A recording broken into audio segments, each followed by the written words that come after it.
Assalamualaikum warahmatullahi wabarakatuh. Perkenalkan, nama saya Farir Bawa dengan NIM 20.11.355.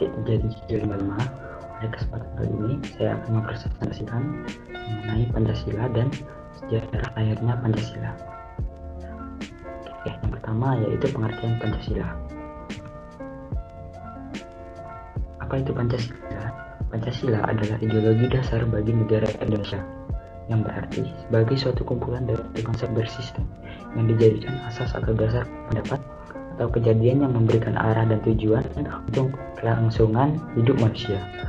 Pancasila merupakan ideologi yang membentuk Indonesia menjadi negara yang memiliki konstitusi dan sukses mengejar mimpi untuk diakui banyak negara. Yang kedua yaitu sejarah Pancasila. Nah, Pancasila itu tidak tercipta begitu saja, melainkan melalui beberapa proses hingga menjadi suatu ideologi yang sempurna bagi bangsa Indonesia seperti saat ini. Jadi berikut adalah proses terciptanya ideologi Pancasila. Yang pertama yaitu sidang BPUPKI pertama, yaitu tanggal 29 Mei sampai 1 Juni 1945. Dalam sidang resmi BPUPKI yang pertama, itu pada tanggal 29 Mei sampai 1 Juni 1945, sejumlah tokoh menyampaikan pidatonya terkait perumusan asas dasar negara. Para tokoh itu diantaranya Muhammad Yamin, Supomo, dan Soekarno. Yang pertama yaitu Muhammad Yamin.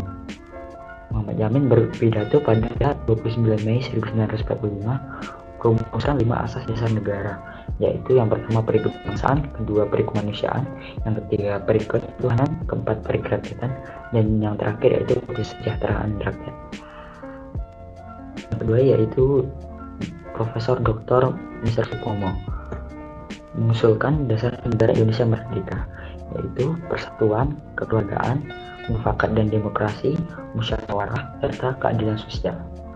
Dan yang ketiga yaitu Insinyur Soekarno mengusulkan 5 istilah, yaitu kebangsaan Indonesia, internasionalisme atau perkemanusiaan, mufakat atau demokrasi, kesejahteraan sosial, dan ketuhanan yang Maha Esa.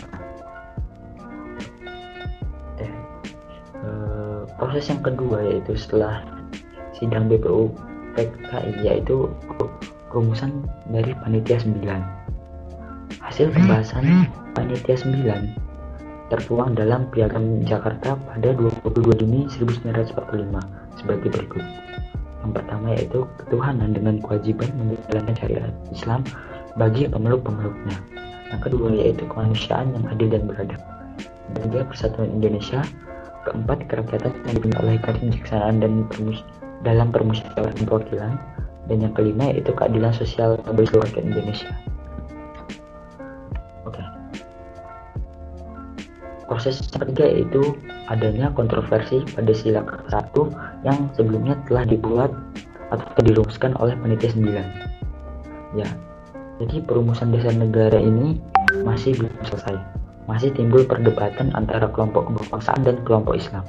Saat rapat panitia perancang Undang-Undang Dasar pada 11 Juli 1945, J. Latuh Harhari menyampaikan keberatan, terutama kewajiban melakukan syariat buat pemeluk-pemeluknya.